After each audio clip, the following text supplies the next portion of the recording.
Well, good morning, everyone.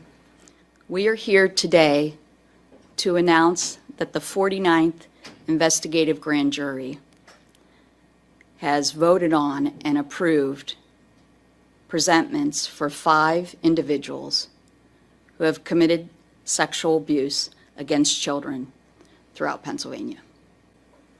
Let me thank those that came forward, the survivors of child sexual abuse.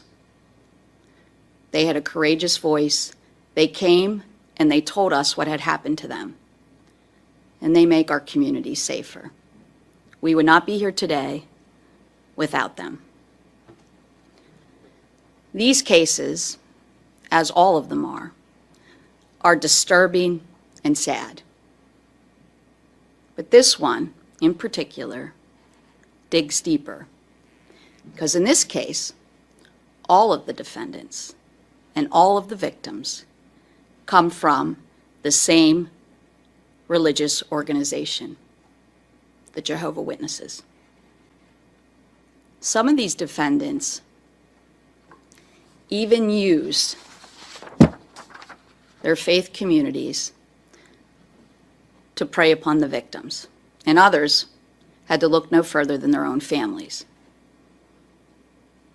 The details of these crimes are hard to listen to, but make no mistake about it, this office will do absolutely everything we can to hold these men accountable for what they did to these innocent children.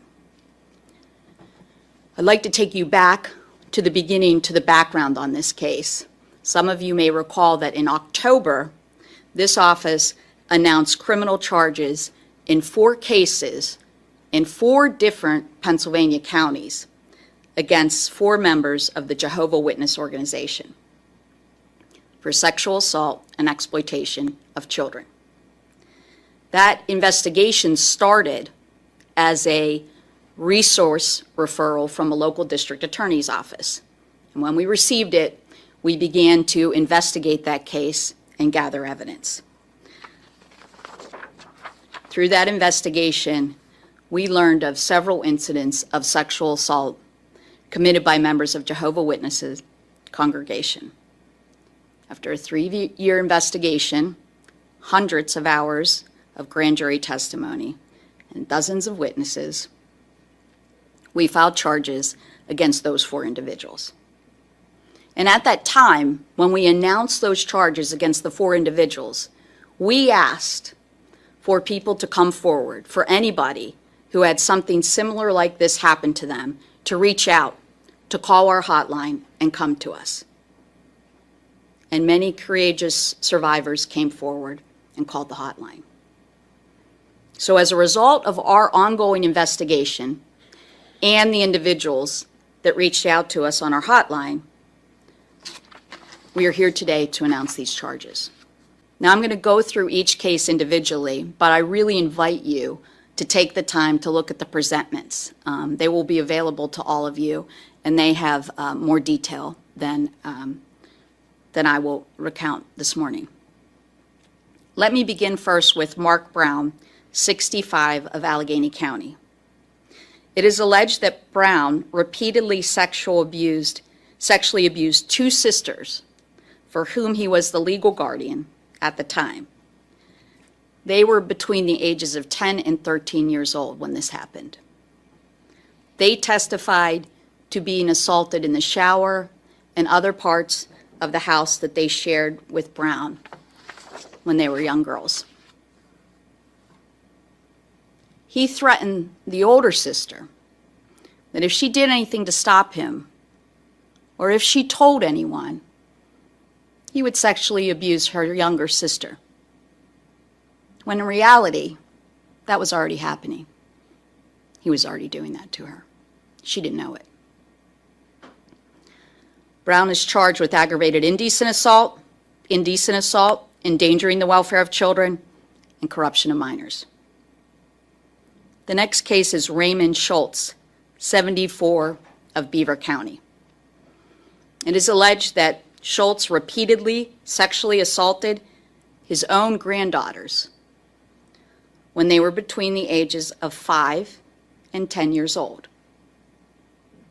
Both girls testified to being assaulted while visiting Schultz at his home. The girls' parents trusted him, asked him to watch them, and he betrayed that trust in the most horrendous way. He's been charged with aggravated indecent assault, endangering the welfare of children, and corruption of minors. The next case is Abamil Valentine Matos, 42, of Lancaster County.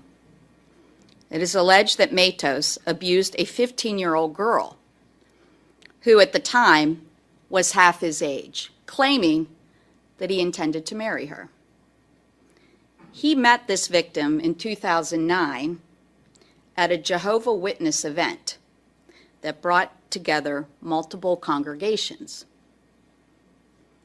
The congregation was aware of his romantic interest in the girl, noting that they would approve of it if certain conditions were met, including the presence of a chaperone and the commitment to eventually marry her. Matos' interest in the minor quickly turned sexual, and he began sending inappropriate photos and convinced her to meet him alone, no chaperone.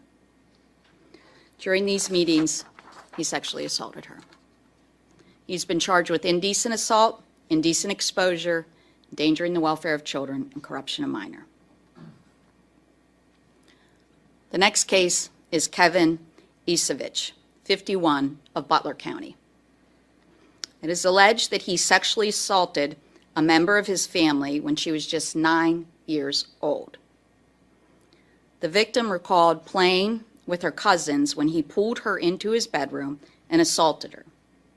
The abuse only stopped that day when the defendant's wife returned home.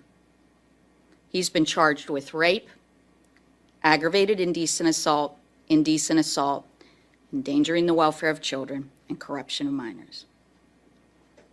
The next case is Norman Aviles, 44, of Lancaster County.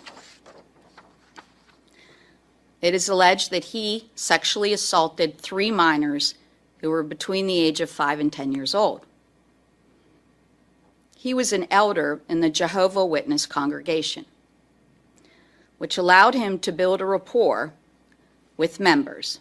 He gained the trust of several parents, including his own relatives, which gave him extensive access to young girls in the congregation.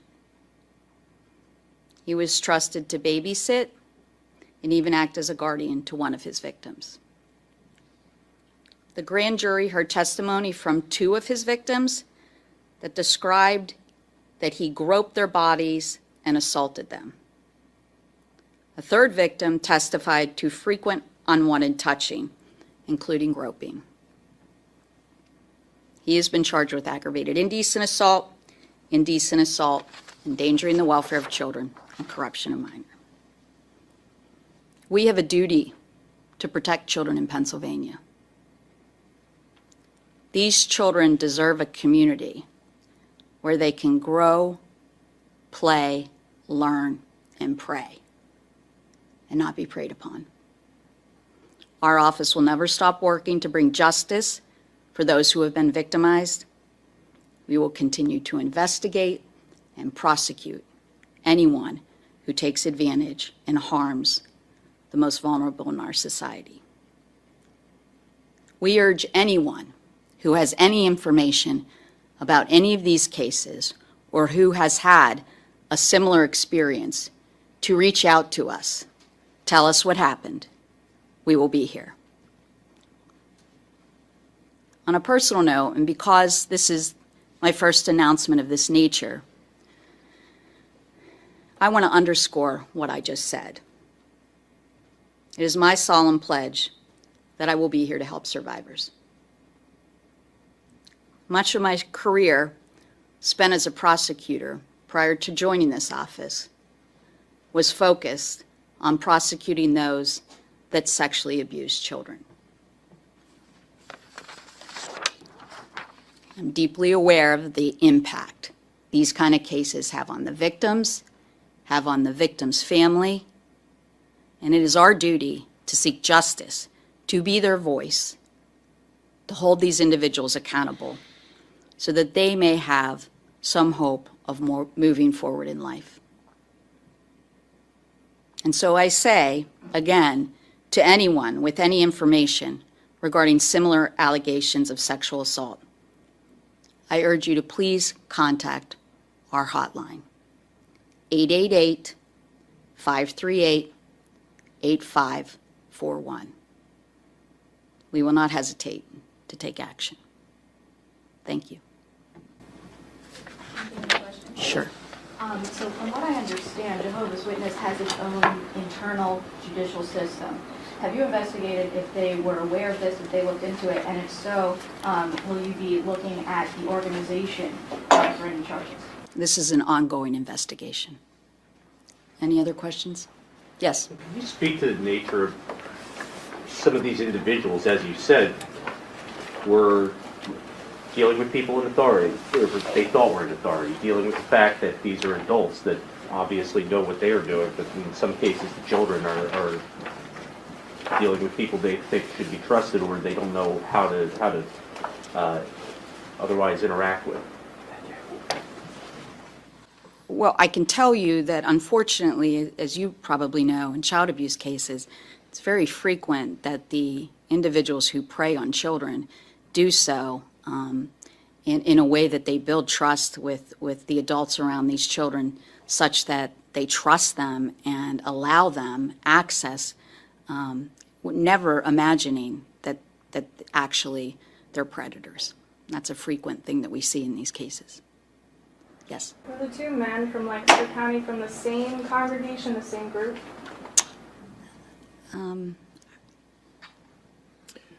They were associated with the Lancaster East and West congregations. Any other questions? Well, thank you all for coming. We appreciate it.